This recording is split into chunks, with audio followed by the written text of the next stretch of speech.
Tonight we revisit one case that altered the rules by which an English court is permitted to hear evidence, and which did so through the deaths of 3 women who were, at the time of their deaths, believed by everyone around them to be recently and respectably married. It concerns a man who married at least 7 women under at least 6 names, and who was hanged for the killing of one of them, though the proceedings turned upon the pattern formed by 3. 1 town, 1 iron bath, 1 legal principle that entered the national record and has remained there. The case of George Joseph Smith begins in Herne Bay, in the county of Kent, in the summer of 1912.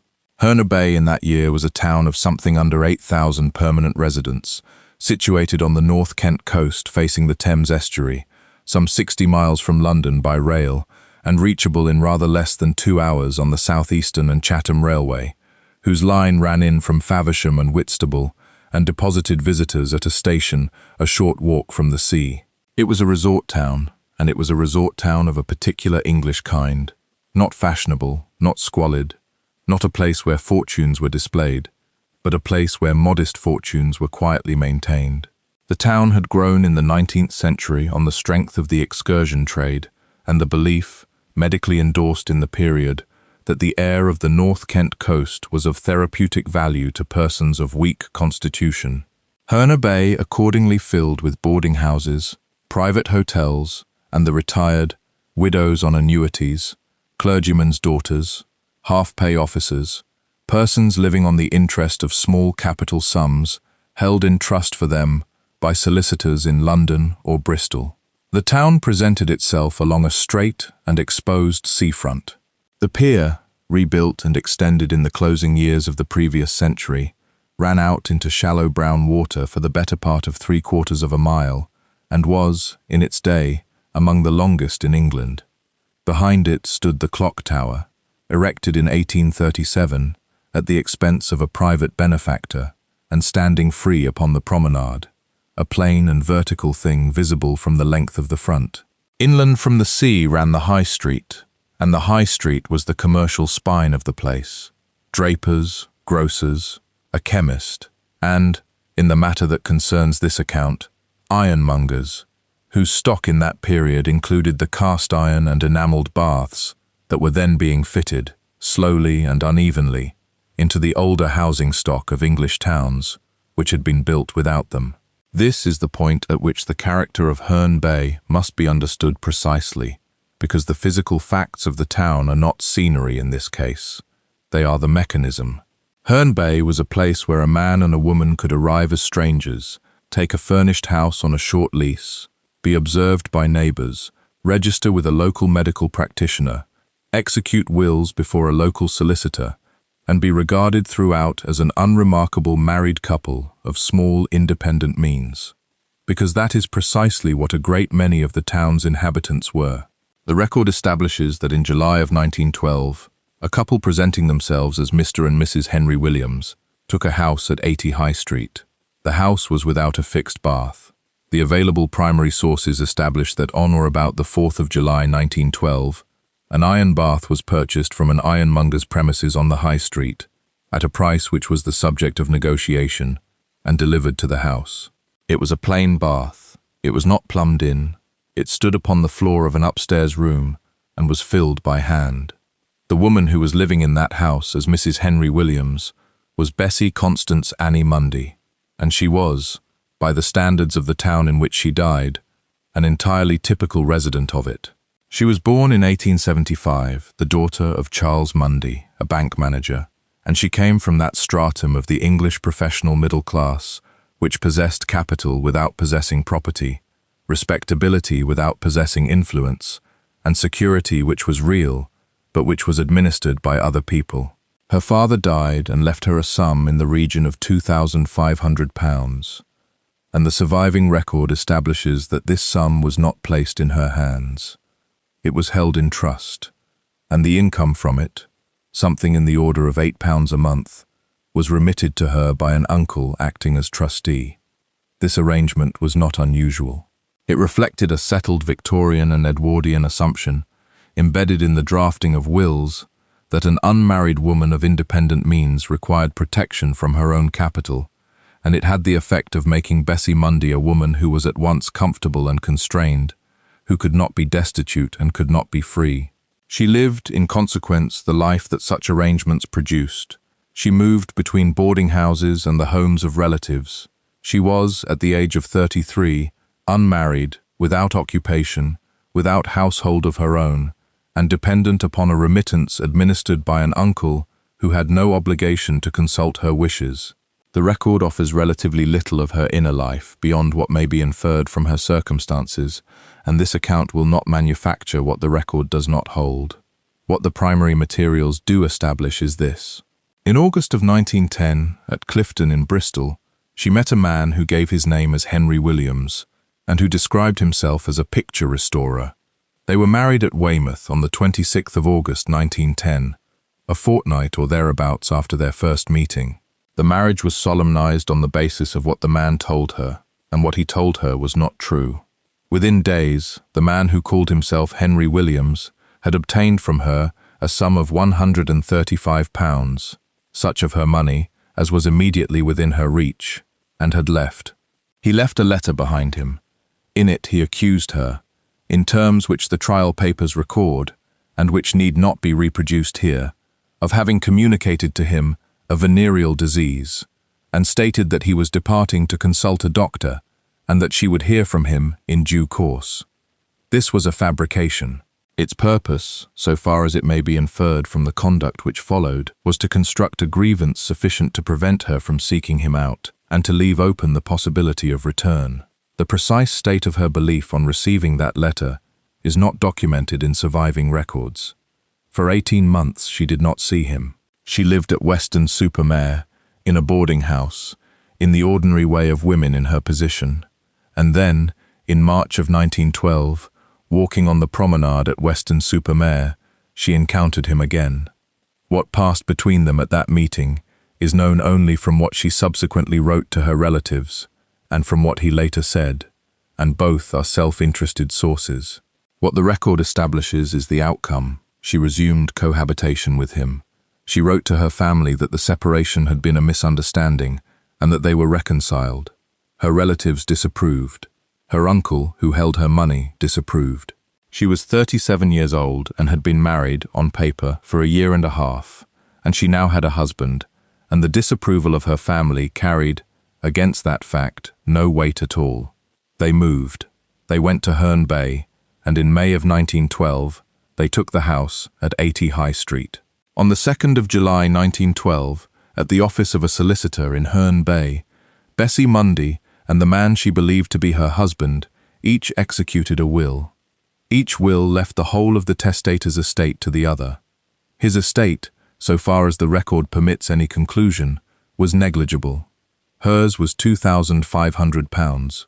It is a matter of documented fact, entered in the formal record and produced in evidence at the proceedings that followed, that the wills were executed on the 2nd of July, that the bath was purchased within a matter of days of that date, and that on the 13th of July she was dead. 2 days after the wills were signed, on the 4th or 5th of July, the couple called upon a local medical practitioner, Dr. Frank French. The account given to Dr. French was that Bessie Mundy suffered from fits. She had, so far as any surviving record discloses, no history of epilepsy and no history of fits of any kind, and no member of her family gave evidence of any such history. The complaint was, on the medical evidence given at trial, made in her presence, and substantially on her behalf. If you find value in stories preserved this way, consider liking the video and subscribing to the channel, and let me know in the comments where you are listening from. Now, back to the record. The man calling himself Henry Williams was George Joseph Smith, and he was born on the 11th of January 1872 in Bethnal Green, in the East End of London, the son of an insurance agent. The available primary sources establish that at the age of 9 he was sent to a reformatory at Gravesend, and that he remained there for some 7 years. What conduct occasioned the committal is recorded in the institutional papers as theft. The reformatory system of the 1880s was not a system of correction in any sense that would now be recognized, and what it produced in him is not a matter upon which this account will speculate. What can be established from the record is the sequence of what followed. a series of convictions across the 1890s for larceny and for receiving stolen goods, a term of imprisonment, and the emergence, by the end of that decade, of a settled method. The method was marriage. In January of 1898, at Leicester, he married a woman named Caroline Beatrice Thornhill, under the name George Oliver Love. She was, on the evidence, his only lawful wife, and every marriage he contracted thereafter was bigamous, and therefore void. He placed her in domestic service in a succession of households, and she stole from her employers on his instruction. In 1901, she gave evidence against him, and he was sentenced to 2 years' imprisonment. She subsequently emigrated to Canada. Her later reappearance in this case is a matter of record, and will be addressed in its place. From 1908, he operated a pattern which is documented in the trial papers with a completeness that is unusual.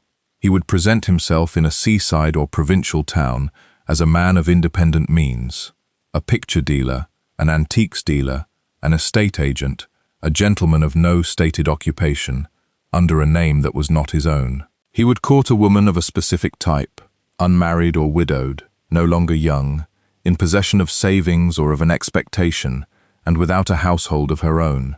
He would marry her, obtain control of her money, and leave. In 1908, he married Edith Mabel Pegler at Bristol. She had answered his advertisement for a housekeeper. She was married to him under his own name, she was not robbed, and she remained, throughout the period covered by this account, the person to whom he returned between the other marriages, and to whom he explained his long absences as the requirements of business. She testified at the trial. In 1909, at Southampton, under the name George Rose Smith, he married a woman named Sarah Freeman, took some £400 and the contents of the household, and departed. In 1914, at Woolwich, under the name Charles Oliver James, he married a woman named Alice Reeville, took her savings, and left her in a public park. She also testified at the trial. There were others. The record establishes then a man of 40 in the summer of 1912, whose occupation was the systematic financial exploitation of women through fraudulent marriage, who had been doing it for at least 4 years, and who had never, on the evidence recovered, been convicted of it. What changed in the summer of 1912 was the size of the sum, and the fact that the sum could not be taken.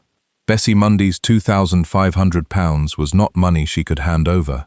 It was capital, held in trust, and it could not be released to her, or to her husband, in her lifetime. The trustee would not release it. There was no fraud that could reach it, and no persuasion that could reach it. It was reachable only by a will, and a will is reachable only by a death.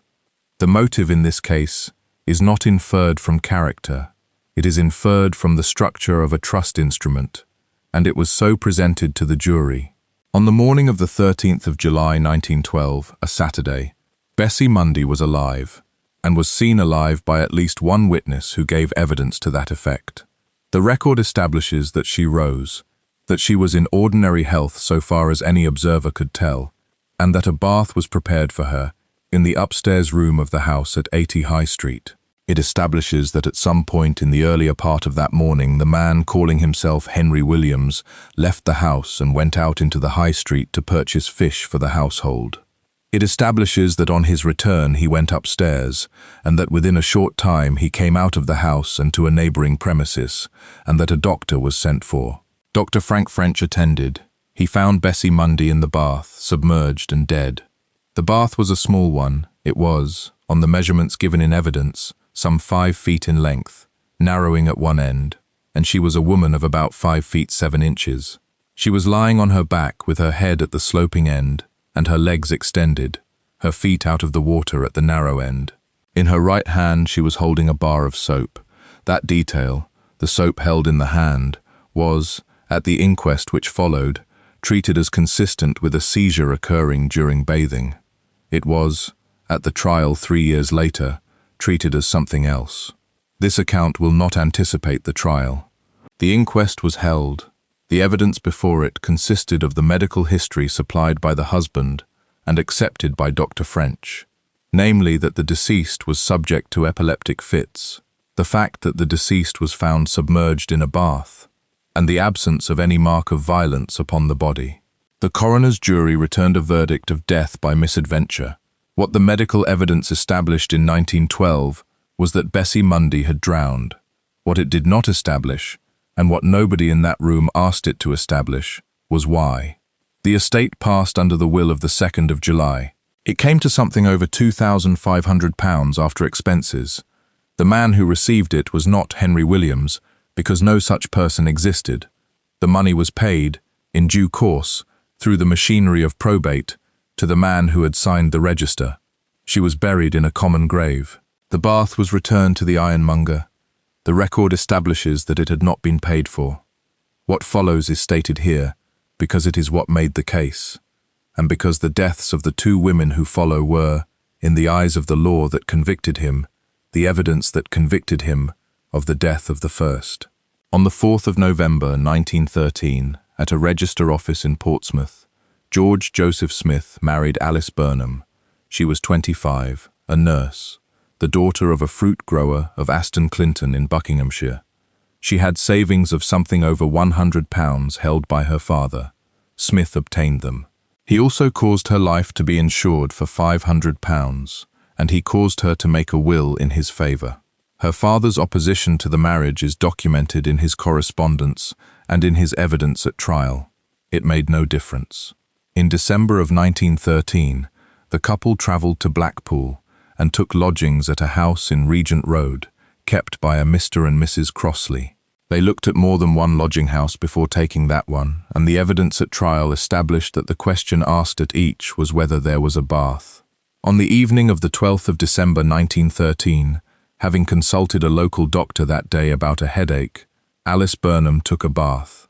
The Crossleys, sitting in the room below, observed water coming through the ceiling. Shortly afterwards, Smith came downstairs and remarked that he had bought some eggs for the breakfast. She was found submerged and dead. The inquest returned a verdict of accidental death. The insurance money was paid. She was buried, on his instruction, in the cheapest manner the town permitted, and Mrs. Crossley's opinion of him is a matter of record.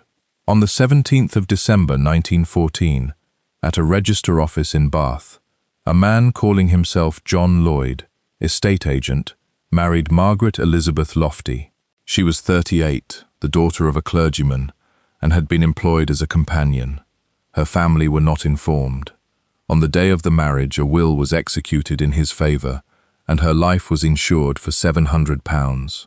The couple travelled directly to London and took a room at 14 Bismarck Road, Highgate, in a lodging house kept by a Miss Blatch.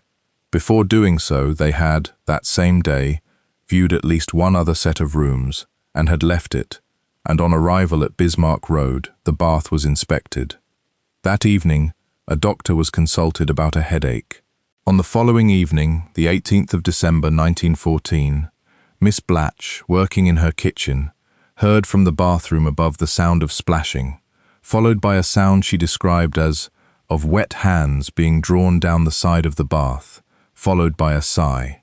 She then heard the harmonium in the sitting room being played. The tune she named in her evidence was "Nearer, My God, to Thee." Some 10 minutes later, the front door was heard to open and close as the lodger went out. He returned shortly afterwards and stated that he had gone out for tomatoes for his wife's supper and had forgotten his key. He then went upstairs and shortly afterwards called down that his wife was dead. The inquest, held on the 1st of January 1915, returned a verdict of accidental death.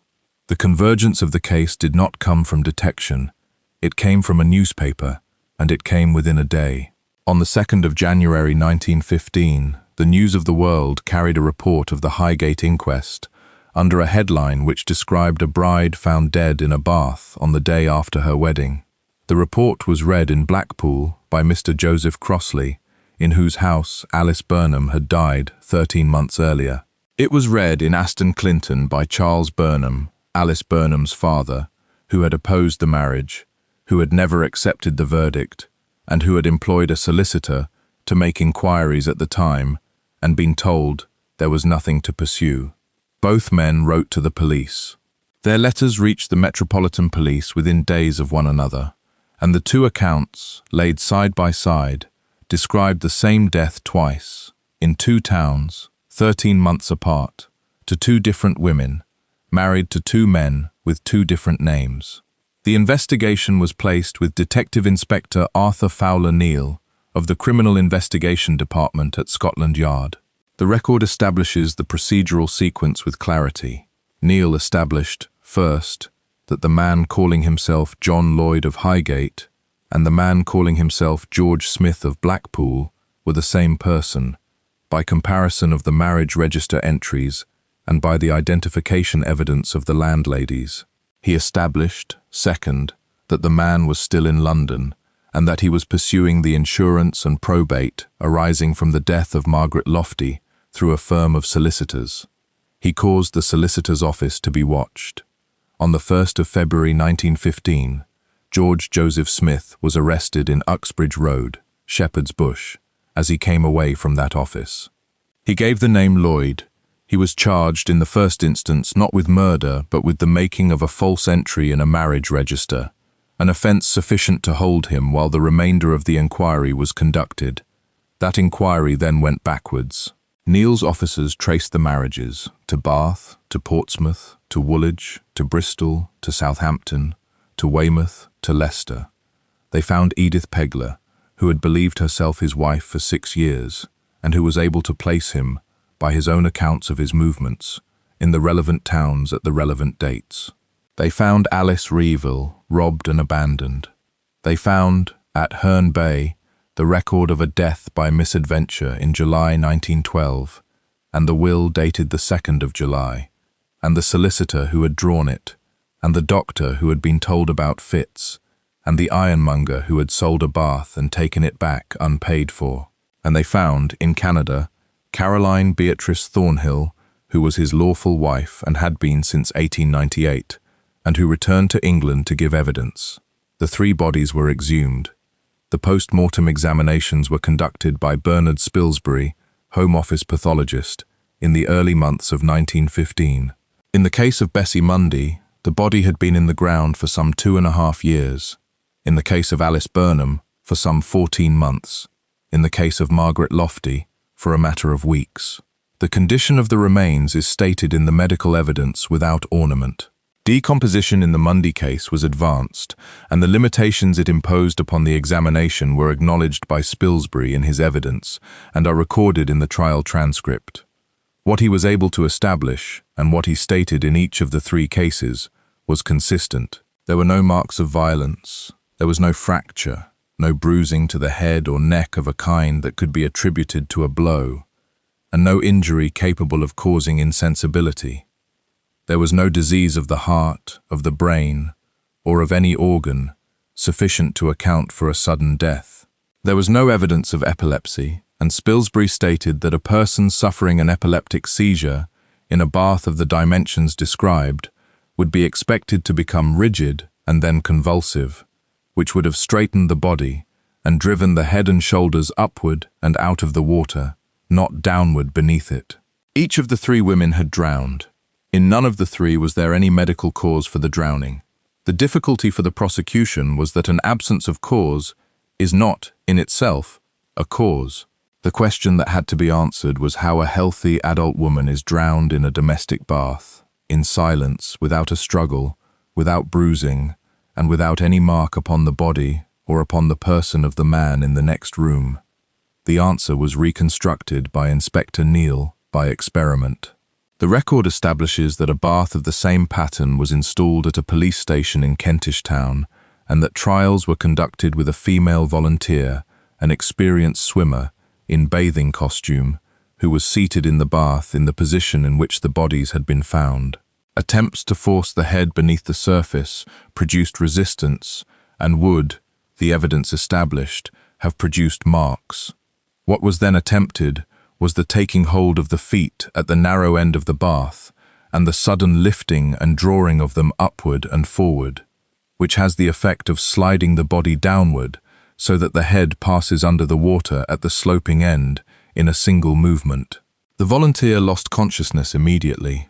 The record establishes that she was in some difficulty and that a considerable time was required to revive her. The experiment was not repeated. The medical explanation offered for that result, and entered into the official record at the trial, was that the sudden rush of water into the nose and throat, and the abrupt immersion, may produce shock and a sudden loss of consciousness, and thereafter drowning, in a matter of seconds, without struggle and without a mark. Whether this mechanism is described with complete accuracy in the terms used in 1915 is a question that requires verification against modern medical understanding. What is not in doubt is that the demonstration was performed, that its effect was as described, and that it accounted for every feature of the 3 deaths, including the bar of soap that remained in a dead woman's hand. The trial of George Joseph Smith opened at the Central Criminal Court, the Old Bailey, on the 22nd of June 1915, and ran for 9 days. He was indicted for the willful murder of Bessie Constance Annie Mundy, and for that alone. He was not indicted for the deaths of Alice Burnham or Margaret Lofty. English law does not permit a man to be tried at once for separate murders, and English law had, until this case, been extremely reluctant to permit a jury to be told that a defendant had done anything else at all, on the principle that a man is to be tried for what he is charged with, and not for his character. The presiding judge was Mr. Justice Scrutton, Sir Thomas Edward Scrutton, a commercial lawyer of the first rank, the author of a standard work on charter parties which is still cited, and a man whose reputation rested not on criminal work, but on the cold construction of documents. That is a matter of some significance to what followed. The prosecution was led by Archibald Bodkin, later Director of Public Prosecutions. The defence was conducted by Sir Edward Marshall Hall, the most celebrated defending advocate then practising at the English bar, who was engaged on legal aid at a nominal fee, and who said afterwards that he had never had a case in which the facts were more hopeless. The press attendance was heavy and the public galleries were full for the duration, at a period when the newspapers were otherwise given over almost entirely to the war in France. That contrast was itself remarked upon at the time. The central legal question was decided before the evidence was heard. Bodkin applied to adduce the facts of the Burnham and Lofty deaths, not as charges but as evidence of system, as proof that the death of Bessie Mundy in a bath was not accident, because accident does not repeat itself 3 times in the same form to 3 women married under 3 names to the same man in 29 months. Marshall Hall opposed the application with everything he had, and he was right to. He understood that if the evidence went in, his client was finished. Scrutton heard argument for the better part of a day and ruled, relying upon the principle stated in the Privy Council decision in Mackin v Attorney General for New South Wales, that the evidence was admissible, on the ground that it went not to the character of the accused, but to rebut the defence of accident, which the defence itself had raised. That ruling is the reason this case is still taught. The evidence was then presented, and it was presented in bodies. First, the discovery. Dr. French, the neighbours, the position of the body, the soap, the inquest of 1912. Second, the domestic history, the 2 marriages of 1910 and 1912, the desertion, the letter, the reconciliation at Weston-super-Mare, the removal to Herne Bay, the will of the 2nd of July, the purchase of the bath, the invented history of Fitz, the return of the bath unpaid for, the receipt of the estate. Third, the medical testimony, Spilsbury on all 3 bodies, and Neal on the experiment. Fourth, the conduct of the defendant, the names, the bigamies, the insurances, the wills, the evidence of Edith Pegler and Alice Reevell, and the evidence of Caroline Thornhill, who had been brought from Canada and who identified him from the witness box as her husband. The defence advanced was that the deaths were coincidence, that Smith was a bigamist and a swindler, which was admitted, but that a swindler is not a murderer, and that the medical evidence proved only that 3 women had drowned, which was not in dispute, and could not prove that any hand had drowned them. Marshall Hall argued that the prosecution had proved a motive and a pattern, and had not proved an act. It was, in the abstract, a respectable argument. It failed for the reason that the pattern was itself an act. The wills executed days before, the doctor consulted the day before, the bath sought out before the lodgings were taken, the fabricated medical history, the purchase and the return of the bath. Design is not visible in any one of those things, and is not concealable in all of them together. Smith interrupted the proceedings repeatedly, and had to be restrained by the court. He addressed the judge from the dock. He denied, protested, and at moments abandoned his own counsel's case in favor of assertions of his own. He did not give evidence on oath and was not cross-examined. Mr. Justice Scrutton summed up. The jury retired at a little after 2 o'clock on the 1st of July 1915 and returned in approximately 20 minutes. George Joseph Smith was found guilty of the willful murder of Bessie Constance Annie Mundy. The judge, before passing sentence, addressed him in terms which the transcript records, that he had been convicted on evidence which the jury had found overwhelming, and that whatever his religious professions from the dock might be, the exhortation appropriate to him was to make his peace with God. The sentence was death by hanging. An appeal was heard by the Court of Criminal Appeal, presided over by the Lord Chief Justice, Lord Reading, and was dismissed on the 29th of July 1915. The ruling on the admissibility of the system evidence was upheld, and it is that upholding, rather than the trial ruling itself, which fixed the principle in English law. George Joseph Smith was executed at Maidstone Prison on the morning of the 13th of August 1915. He was 43 years old. The executioner was John Ellis, assisted by Edward Taylor. The execution took place within the walls of the prison and not in public, in accordance with the Capital Punishment Amendment Act of 1868, which had ended public execution in England and required that the sentence be carried out within the precincts of the prison in which the condemned was confined, in the presence of the sheriff, the governor, the chaplain, and the surgeon, with the fact of execution certified and posted. The accounts of his demeanor in his final hours derive from prison officials and from Ellis's own later published recollections, and it must be said plainly that such accounts are not always reliable in their particulars, are frequently written for a public appetite, and cannot be tested against any independent source.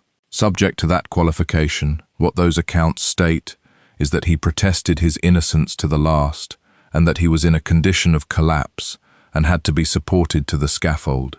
He made no confession. Nothing he said before his death confirmed anything, and nothing he said before his death is of any evidential value. The 3 deaths remain proved by the pattern and by the medical evidence, and by nothing that he ever admitted. He was buried within the walls of Maidstone Prison, in unconsecrated ground, in accordance with the practice governing the bodies of executed persons. Caroline Beatrice Thornhill, who had married him at Leicester in 1898, and who was, at the moment of the drop, his widow, remarried very shortly afterwards. With his execution, the legal proceedings arising from the deaths of Bessie Mundy, Alice Burnham, and Margaret Lofty were concluded, and no further charge was ever brought in respect of any of them. The case entered the historical record immediately, and it has never left it. It was reported in every national newspaper in the summer of 1915, and it displaced the war from the front pages for the duration of the trial. It was published in 1922 in the Notable British Trials series, edited by Eric R. Watson, and that volume, containing the transcript, the exhibits, and the medical evidence, is the reason the case can be discussed today from primary material rather than from anecdote. It made the reputation of Bernard Spilsbury, who would dominate English forensic pathology for the next 30 years, and whose authority, it must be said, was later applied in cases where it was less well-founded than it was in this one. It confirmed the reputation of Inspector Neal. Above all, it settled a rule of evidence. The admission of the Burnham and Lofty deaths at Smith's trial, and its endorsement on appeal, is the leading English authority on what is now called similar fact evidence.